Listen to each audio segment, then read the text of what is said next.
Assalamu alaikum, dear viewers and dear students. This is Ahmedul Islam. I work as an assistant teacher of English, IITB Public School and College, Bogora, in front of Govt Polytechnic, inside of Bogora Police Lines, School and College. Today's my topic name is right form of verb, part 3. Part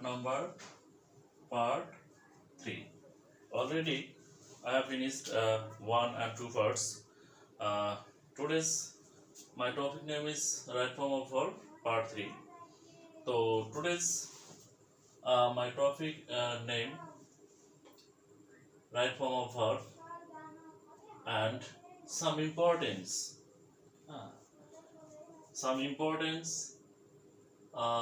clue, some important indicating words of past tense. So there are some most important past indicating words right on the whiteboard. I will try to best to understand. Yesterday, once upon a time, ago, that day, before, that night, last night, last night এর পরে last day থাকতে পারে, last night থাকতে পারে, last month থাকতে পারে, last year থাকতে পারে, অনেক কিছু থাকতে পারে। তো আপনারা যখনই লাস্ট কথাটা দেখবেন তখনই মনে করতে হবে যে এটা past indicating words. Okay, in those days, then so called, during the reign of, at the age of, in 1971, হ্যাঁ এটা কিন্তু past, in childhood, শৈশবকাল বা at the beginning of, হ্যাঁ in ancient of, etc. যদি থাকে কোনো সেন্টেন্সের শুরুতে, কোনো সেন্টেন্সের মধ্যে, কোনো সেন্টেন্সের শেষে, যদি এই মানে ইন্ডিকেটিং ওয়ার্ডস গুলো থাকে, ফার্স্ট ইন্ডিকেটিং ওয়ার্ডস যদি থাকে, আমি শর্ট টেকনিকে দিয়েছি ফার্স্ট ইন্ডিকেটিং ওয়ার্ডস যদি থাকে, তাহলে আমরা অবভিয়াসলি কোনো চিন্তা ভাবনা না করে কি করব, পাস্ট টেন্স লিখব। যেমন উদাহরণস্বরূপ আমরা বলতে পারি যে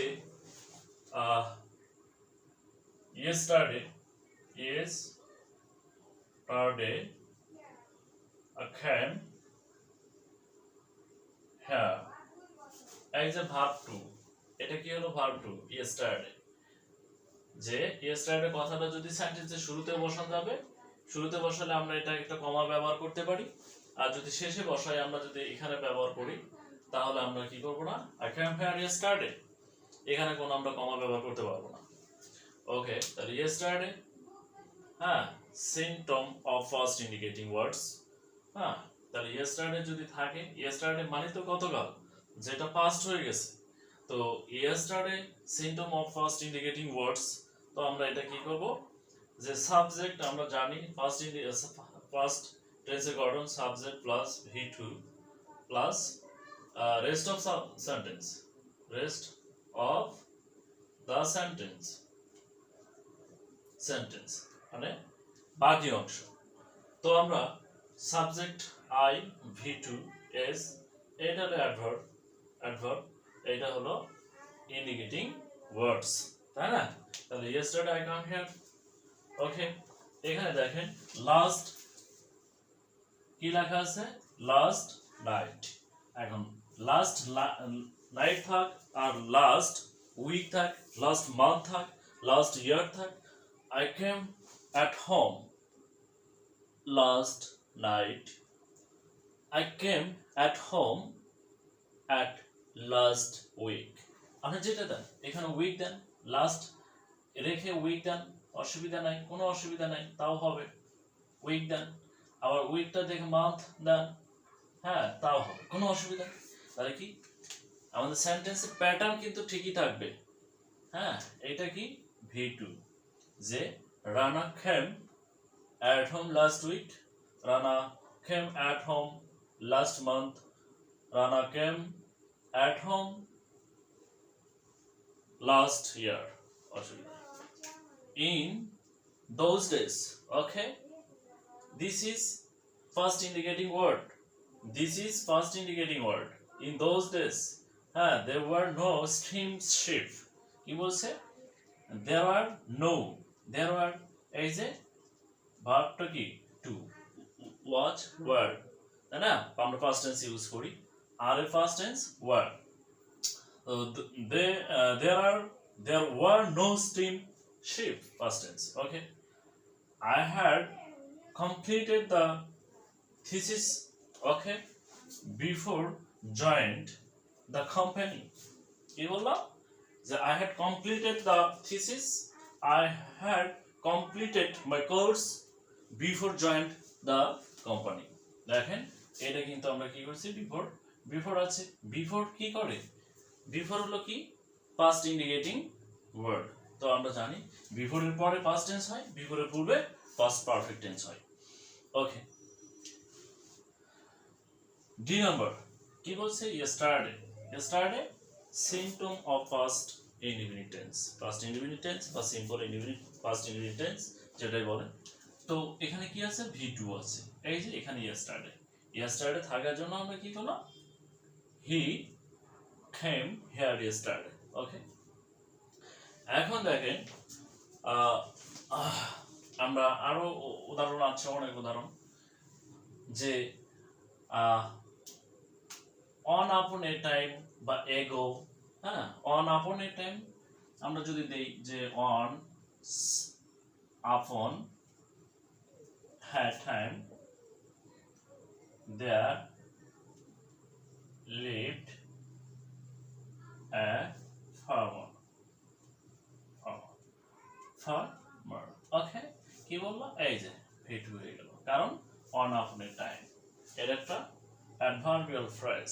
দেখেন এটা হলো সাবজেক্ট, এটা হলো ভার্ব, এটা হলো অবজেক্ট। সাবজেক্ট ভার্ব অবজেক্ট আছে। এই পুরো সেন্টেন্সটাকে অন আপন এ টাইম মডিফাই করেছে।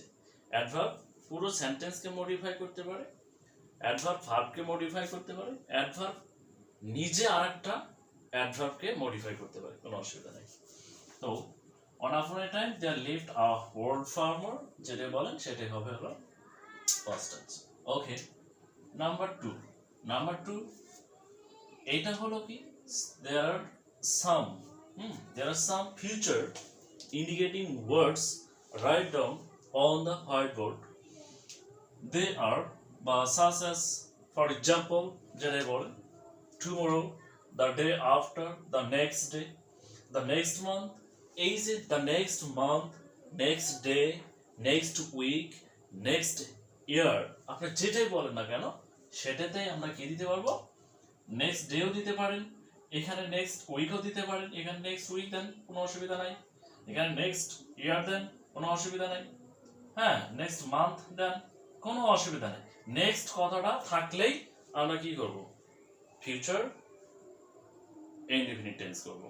আমরা যেটা পড়লাম সেটা হলো পাস্ট ইনডিফিনিট, কিন্তু at this time I am teaching future indicating tense. ওকে, বা ফিউচার ইন্ডিকেটিং ওয়ার্ডস, এগুলো হলো ফিউচার ইন্ডিকেটিং ওয়ার্ডস। এগুলো সেন্টেন্সের মধ্যে থাকলে আমরা সেটাকে কি করব? ফিউচার টেন্স করব। যেমন হোপ, এই যে হোপ থাকলে, ইন ফিউচার থাকলে, after words, the next month, the next day, the year, মানে এটা থাকলেই নেক্সট এর পরে যেটাই থাক, উইক থাক, ইয়ার থাক, ডে থাক, যেটাই থাকবে সেটাতেই আমরা কি করব? ফিউচার টেন্স ইন্ডিকেটিং ওয়ার্ডস এগুলো, তাহলে আমরা ফিউচার টেন্স করব। দেখেন হ্যাঁ, কামিং ডে থাকলেও আমরা ফিউচার টেন্স করব, কামিং মান্থ থাকলেও ফিউচার টেন্স করব, কামিং মান্থ, ইয়ার, টাইম, এক্সপেক্টেড টাইম, হোপ, যেটাই থাক আমরা সেটাতেই ফিউচার টেন্স করব। ওকে, আর আমরা জানি যে ফিউচার টেন্সের গঠন যে subject plus will, shall plus v1 plus rest of the sentence. ওকে, তো যে কোনো একটা নিতে হবে, সাবজেক্ট অনুযায়ী উইল বা শ্যাল নিতে হবে, তারপর আমরা অবজেক্ট তারপর শ্যাল বা উইল এর পরে ভার্ব বসাবো। আর মডাল ভার্ব আমরা জানি যে শ্যাল উইল হলো মডাল ভার্ব, তো মডাল ভার্বের পরে সবসময় ভার্বের বেস ফর্ম বসে, তারপর অবজেক্ট বা এক্সটেনশন বা রেস্ট অফ দ্য সেন্টেন্স। ওকে, তো Ahmed will come to Dhaka tomorrow. This is future tense indicating word tomorrow. A tomorrow is a future tense indicating words. দেখেন উইল আছে, ভি আছে, কাম ভি1 আছে, তাহলে Ahmed will come to Dhaka tomorrow। কারণটা হলো এইটা যে tomorrow is a future tense indicating word. I will talk to you afterwards. A afterwards is a future tense indicating words because future tense, তাহলে I will talk to you afterwards, এখানে দেখেন V1। we hope you will pass the exam, you will pass the exam, V1 future tense অনুযায়ী আমরা shall ব্যবহার করেছি, you বা will ব্যবহার করেছি, যে we hope আমি আশা করি, এইটা কিন্তু একটা কনজাংশন, কমাটাও কিন্তু একটা conjunction. you will pass the exam, তাহলে এটা V1, এইটা হলো আমরা স্ট্রাকচার অনুযায়ী সাবজেক্ট অনুযায়ী you will pass the exam, you will pass the game, তাই না? আচ্ছা, তাহলে আমরা কি বললাম যে এই যে হোপ কথাটা আছে, this is hope, hope is a কি, hope is a future tense indicating word, এটার হোপ থাকার কারণে আমরা কি করলাম, ফিউচার টেন্স করলাম। আর আমরা জানি ফিউচার টেন্সে ভার্ব সব সময় বেস ফর্ম হয়। The problem will be discussed next time, the next time। এখন কথা হলো কি নেক্সট টাইমটা কি, নেক্সট টাইম হলো কি, next time is a future tense indicating word, future tense indicating word next time, এইটা থাকার জন্য এই সেন্টেন্সটা কি হয়ে গেল, ফিউচার টেন্স হয়ে গেল। এখন কথা হলো যে আমরা উইল তার সাথে বি দেওয়া আছে, আমরা উইল বি বা শ্যাল বি আমরা দুইটা জায়গাতে ইউজ করতে পারি। একটা হলো কি প্যাসিভ ভয়েসে ব্যবহার করতে পারি, যেমন the work will be done, the work will be done by him। এই যে এটা হলো কি, আমরা এটাকে প্যাসিভে লিখতে পারি, যে এটা প্যাসিভ, যে কাজটা কিন্তু অন্যের দ্বারা করে নেওয়া হয়েছে, যে কারো দ্বারা কাজটা করা হয়েছে। তাহলে এখানে দেখেন কাজ কিন্তু একা একা সম্পাদন হয় না, কারো দ্বারা কাজটা করে নিতে হয়। তাহলে এখানে আমরা কি করলাম, উইল বি শ্যাল বি যখন হবে তখন ভার্বের পাস্ট পার্টিসিপল হবে, কিন্তু এটা আবার প্যাসিভ ভয়েস হইতে হবে। এখন শ্যাল বি উইল বি পরে আবার আমরা আইএনজিও করতে পারি, যেমন কি বলছে, I shall be doing the work। হ্যাঁ, ওকে, এই যে shall be আছে, এখানে কি হলো, ভার্বের ওয়ার্ডের সাথে আইএনজি।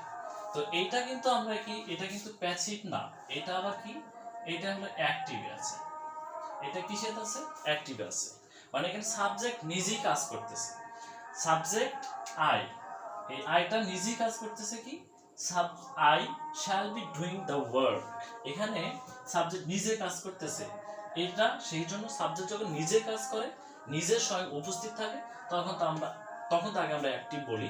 তো এখানে কাজটা সাবজেক্ট করতেছে, আর এখানে যে পূর্বে যে সেন্টেন্সটা, এখানে তো আমরা উল্টা এটাই করি, যে the work will be done by me, তখন কিন্তু আর কাজ কারো দ্বারা করে নেওয়া হয়েছে, তখন কিন্তু কাজটা কিন্তু একা একা সম্পন্ন হয় না। আর এখানে কাজটা এই ব্যক্তিটাই করছে, সাবজেক্টটা নিজেই করছে, সেই জন্য অ্যাক্টিভ। আর যখন the work will be done by me, তখন ওটা প্যাসিভ হয়ে যাবে।